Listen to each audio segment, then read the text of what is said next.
a look at some more editions of this wonderfully nostalgic picture-goer magazine.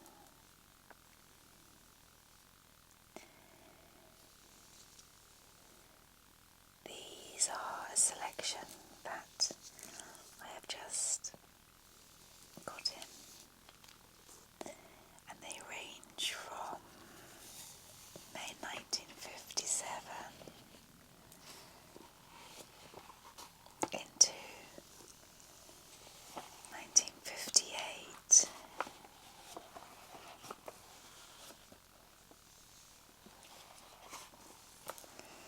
And you can see how the colour photography progresses.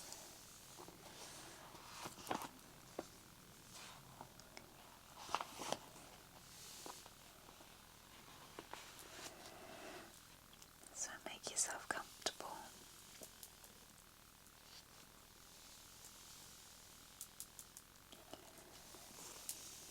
And let's take a flip through this copy. May the 4th, 1957, the National Film and Entertainment Weekly that came out every Thursday. And this vision on the front is Diana Doris.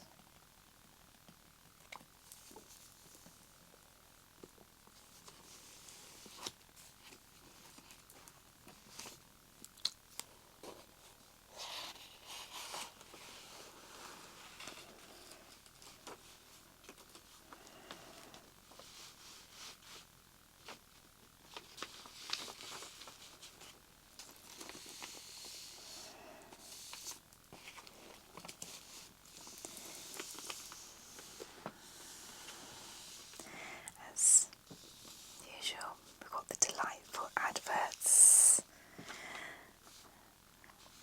Got that wonderful record player, the Curries. And then advertising Sea Wife film with Joan Collins and Richard Burton.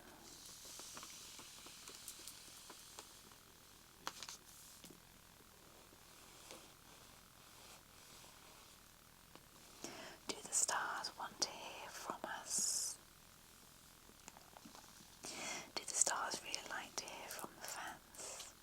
Oh, I don't know.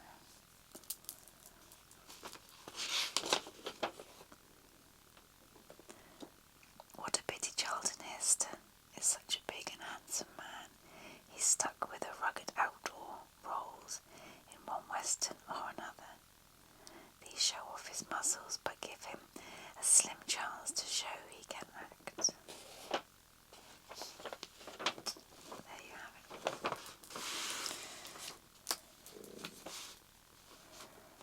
Okay. Yardley feather finish adverts. Stepping out tonight. Okay, if you're stepping out tonight in 1957. Next week's releases. The Sea Wife that we just noticed with Joan Collins. Out on the Parade for Drama. The Hunchback of Notre Dame. Anastasia.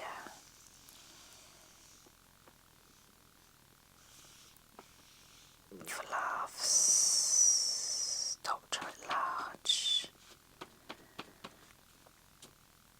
Music. The Good Companion. Rock, romance. High Tide at Noon. Thrills. The African Lion. Davy Crockett and the River Pirates. 7 Men from there's some good ones there. Clark's Teenager Shoes, Sky High. Wonderful, wonderful, wonderful.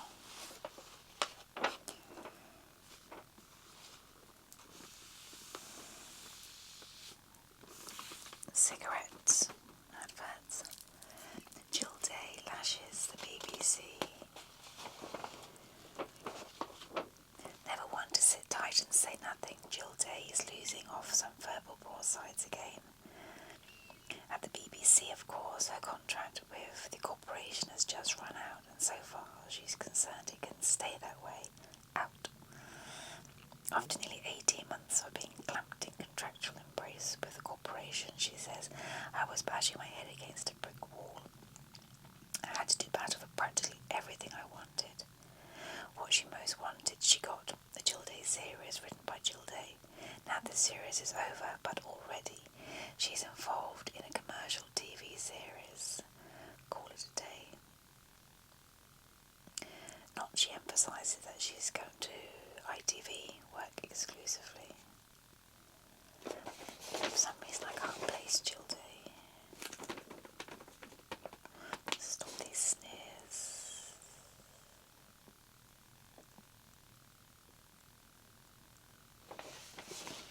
Now about the BBC. Nothing's perfect, not even the BBC. But I'm fed up with the sneers and beefs that we keep hearing about the organisation, or Auntie BBC, as it's the fashion to call it.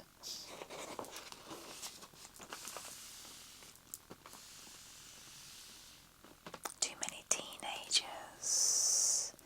Too many kids, not enough women. Too many women, not enough ladies.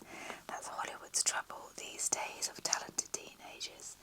There are now plenty. What with Natalie Wood, Luana Patton, Betty Lou Kim, Diana Jurgens, Susan Strasberg, and not to mention the new wonder from New York, Sandra Dee. Natalie Wood and Tab Hunter dance away at the club for the Hollywood younger set. Miss D caused a flurry among a group of established women stars when she arrived at MGM for the Until They Sail. There were gasps of, what a figure, look at that lovely face, those eyes, and only 15, until finally Ava Gabor, the story goes, hissed, never mind darlings, perhaps you can't act. And there were plenty of professionally fascinating women even without the Gabors. Oh, wonderful. Only in Hollywood. Oscar-carrying Yul Brynner made Jerry Lewis run his fingers through his crew cut. Really? I'm getting tired of Oscars. Every Academy Awards has its memorable moments, and it still does today. Every year for it is because Oscar is getting to be a grizzled, jaded veteran, or maybe it is because I am, or both. But curiously, poignantly, the fewer memorable moments are more memorable, like sharp highlights in a spare etching. For me this year, these cameos were unforgettable.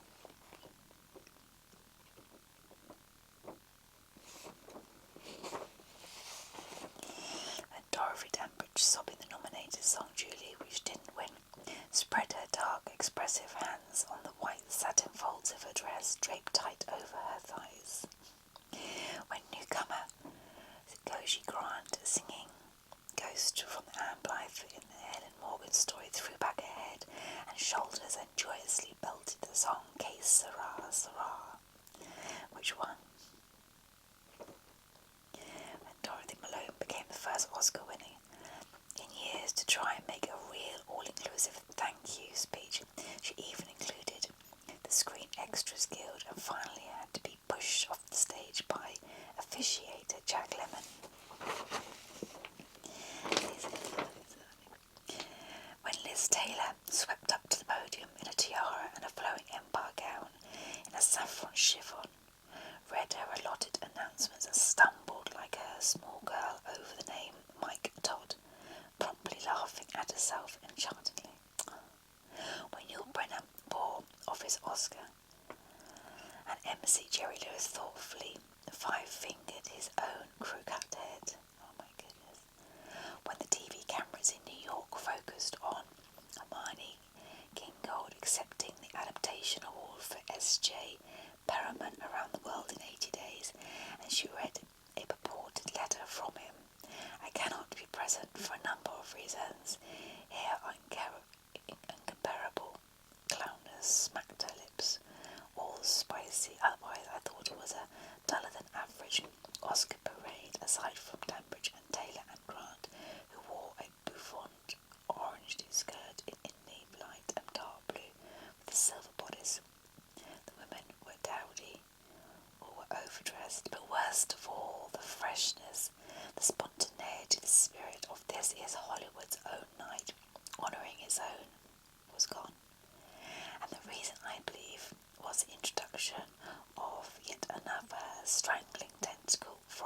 set tempestuously call the idiot board. This year, apparently, our television masters thought we Hollywood people really needed it. Gosh. Make a choice and a vote there. Anthony Perkins, I can't wait to meet you, British girls. Yes, I can hardly wait to have my first date with a British girl, for I expect to come to England very shortly to make a film, although at the time of writing I'm not free to divulge details.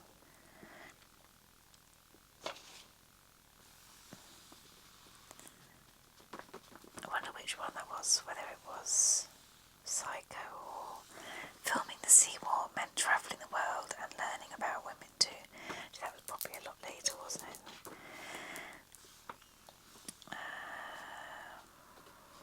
Friendly Persuasion from Dorothy Malone, my mother in Friendly Persuasion. How Hudson kept his marriage secret. Rock Hudson's marriage to Phyllis Gates hit his studio press office like a bomb. It was sudden chaos. Hollywood's Most Incredible Star, Part 2. Nothing I'd ever heard about Rock Hudson had quite prepared me for this. There he was, all spanking 6 feet 4 of him, in the centre of the little restaurant in Cortina, where he's been making a farewell to arms, acting out a devastatingly accurate and funny imitation of a bad elderly gangster film he'd seen on American television. The 4 of us, Barbara, Murray, Dirk, Bogart, Bogart's manager, Tony Forward, and myself, watched fascinated as he finally slumped into a chair, dying, bullet-ridden, and coughing his last gasp convincingly.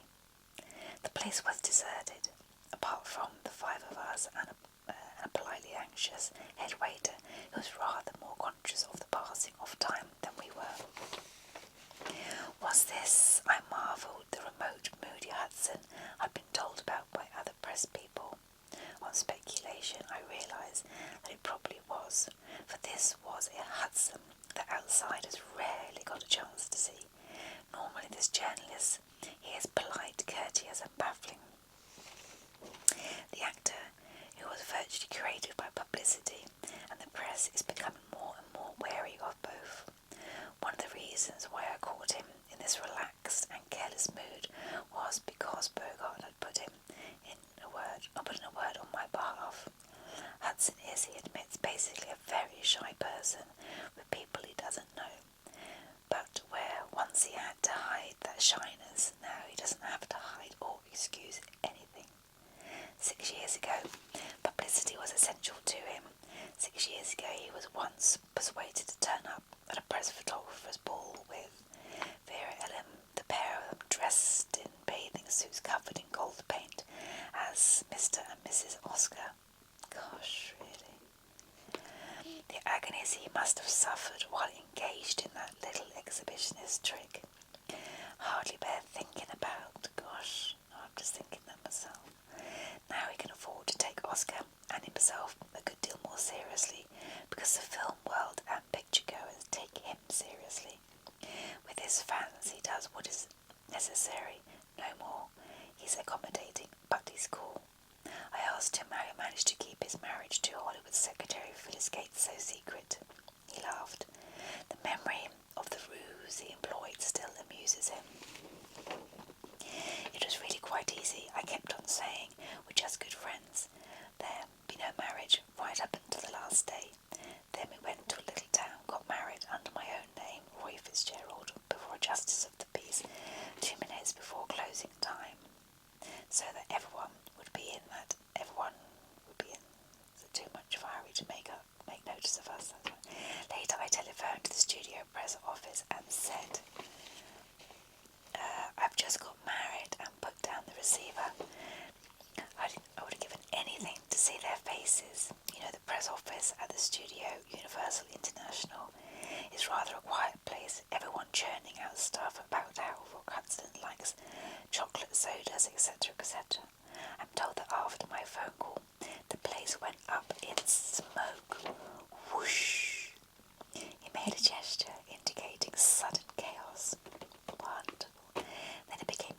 Doris again.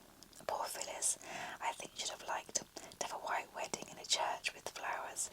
It isn't difficult to imagine the big, gaudy production Hollywood would have made out of that.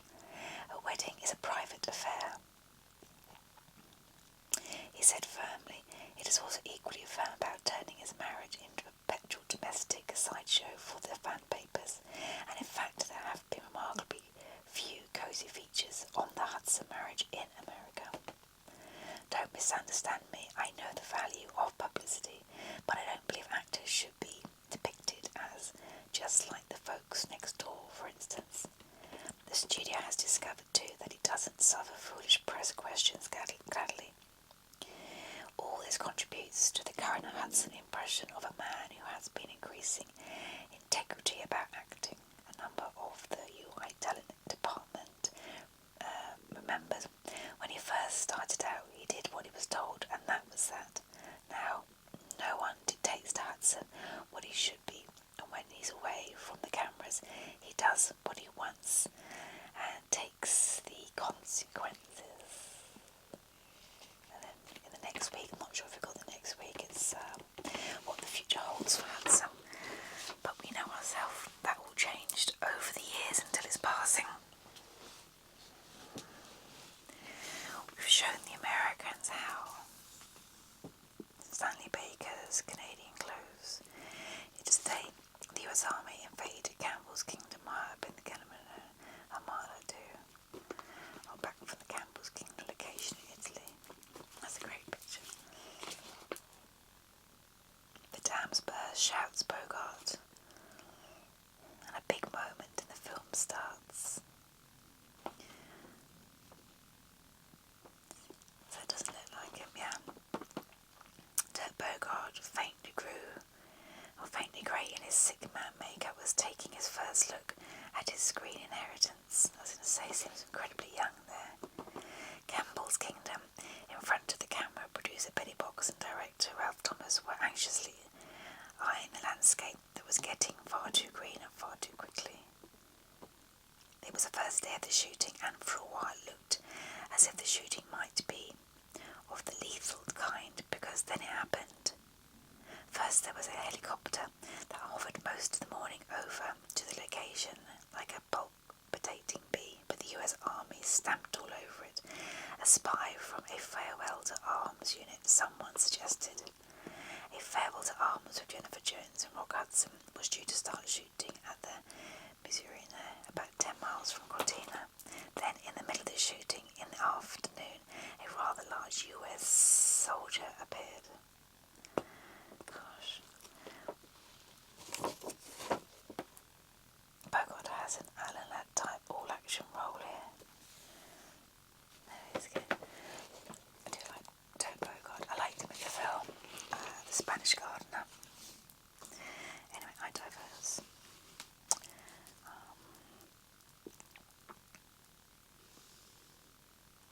Let's see the lot. Jackie McKenzie. Dawes is back on the cover.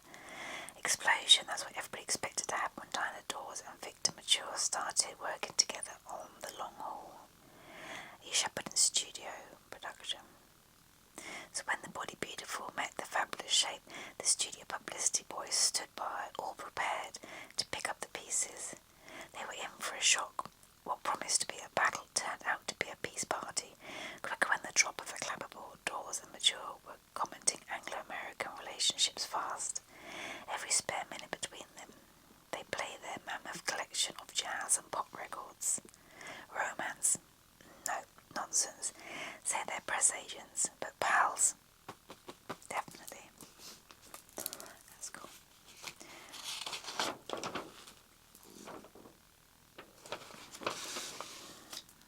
I defy you not to cry.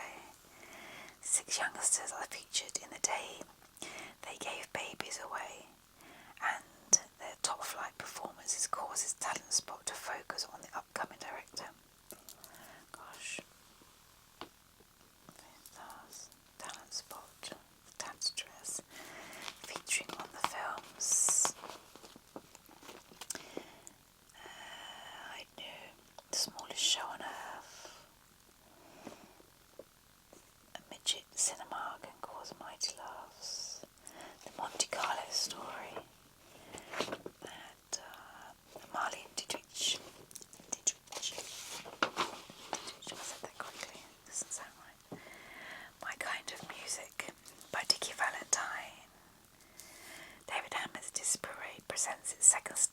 difficult choice.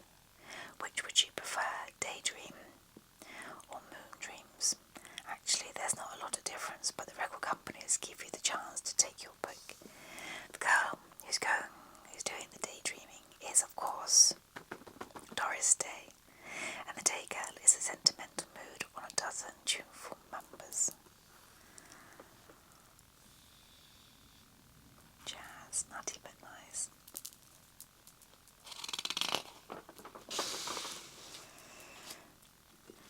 The little man with a big talent, Charlie Drake, in television's smallest comic. He's just over 5 feet tall, but I hail him a comedian with a big talent, a comedian with a difference.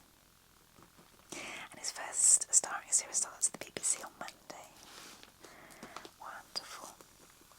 Valerie and Layla Croft, blonde, British and twins, are working in Paris on Love is a Game, directed by Mark Algaret. Like old times for them, they used to be Bluebell Girls. Oh, cool. And told Picture Girl all about it. It's a different issue. A lovely advert for Shein.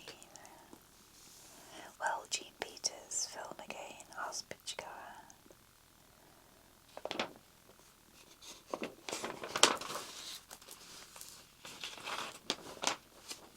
And again, superb adverts.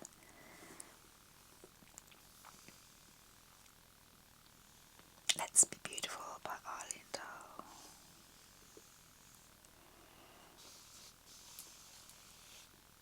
Gloria. So Cornell Brothers, whom you saw with Rock Hudson in Never Say Goodbye, is going into Universal International's Alone Together. Probably like George Nader is being likened to Ingrid Bergman.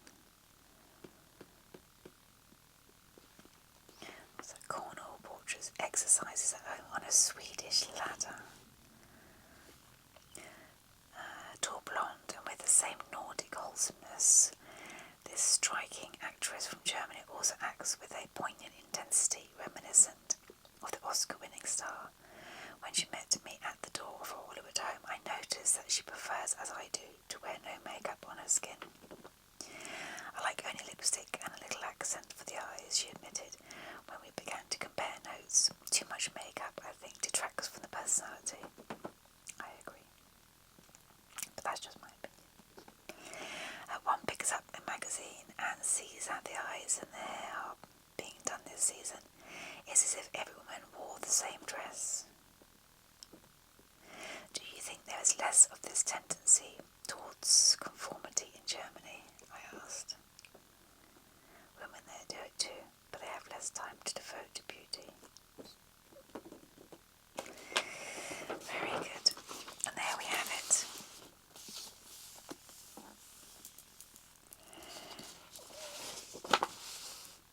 May the 4th, 1957. I hope you enjoyed it. I hope you found it relaxing and it helped in any way that you need.